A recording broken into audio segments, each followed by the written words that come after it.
So this is our memory palace for the eye. So I've chosen a museum which is very visual. So when we visit a museum, the things we would encounter are the exterior, the rooms, maybe a statue, and definitely paintings.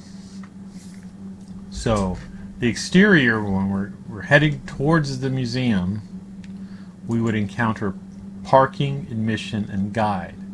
So parking helps us think of the ciliary body, which is a muscle. Admission helps us to remember aqueous humor. That's the lens.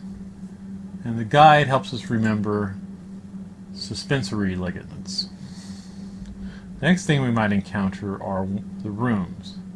And the rooms may be a gift shop, main hall, and a special exhibit. The gift shop helps us to remember fovea, which is the very center. The main hall helps us to remember vitreous body. And we can think of that, think of the shape of the eye. And a special exhibit would help us to remember the optic disc. Moving on, we might encounter a statue. Statues may have a face, a body, and maybe perhaps even a sword.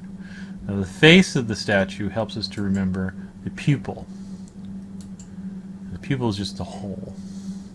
The body of the statue helps us to remember the iris, and that's responsible for color. If our statue had a sword, it helps us to remember the cornea. The cornea, remember, is clear. And finally, we come to a painting. And painting, we might say, if it's Whistler's Mother, we'd have a frame, we'd have a mother, and a chair.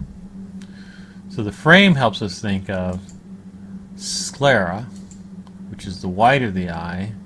Mother helps us to remember retina, and we can think of that as a projector screen. And the chair helps us to remember the choroid, which helps to get blood to the eye. So there we have it.